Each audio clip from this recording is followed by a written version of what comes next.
Welcome back to CT Sports Now on the Vantage Sports Network. So, you think going on the road is glamorous for Division I college basketball teams? Well, think again, not for all of them. Central Connecticut State is playing Saturday in Pittsburgh. There's no charter planes, no trains, just a bus and a lot of hours on the road. Marc Robbins is embedded with the team and gives us a glimpse of what it's like. Good morning, everybody. Well, can you tell? You're going to have to take my word for it. Just about 6 a.m. here on the CCSU campus in New Britain. It's road trip day. Yeah, we're traveling all the way to Pittsburgh. There's our vehicle. We'll be pretty much using it as a home for the next couple of days. A long trip to go out and play the Dukes of Duquesne. But we got some stops along the way, so I want you to come along. Check it out. As the sun rises, these guys are still down for the count. Legs across the aisle. There's room on the bus because a traveling party for basketball isn't very big. After 3 hours, it's time for breakfast at an American staple. Now, it's quiet time at the table, but a little nourishment will help get the guys going. There soon will be work to do. Our next stop as we tour through Pennsylvania, this beautiful little campus, Susquehanna University. It just happens to be the alma mater of CCSU assistant coach Mike Witkowski, and he's arranged for the Blue Devils to have a practice here today.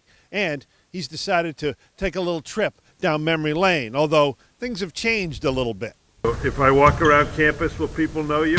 Not at all. The only guy who'll know me is Fred. Trust me, he's not going anywhere but his office. Mike Witkowski was a great player for us, really a strong leader. His greatest strength as a player was his ability to shoot the ball. Great three-point shooter, but one of my all-time favorite players to coach. This is a dual-purpose practice for the Blue Devils. It gives them a chance to get off the bus and take a rest from that long ride, stretch out and get loose. Plus, of course, it gives Daniel Marshall and his staff a chance to work with the players and prepare for Saturday's game. A lot of times, when you're on the bus that long and then you try to get there and practice, it's usually not a good practice. I think if you can stop halfway in between, it gives your body a rest, gets it loose, gives the bus driver a rest. He can get a little nap in. But I think the biggest thing is you're not on the bus for 7 straight hours. This practice, it really helps a lot. It gives us, to get some energy, wake up a little bit, get a little focus. Now we're going to go out and go do other things instead of just sleeping all the way through. Student manager Matt Trudeau thought he might be able to provide a little levity on the trip. A flash from Coach Marshall's NBA past. Mission accomplished.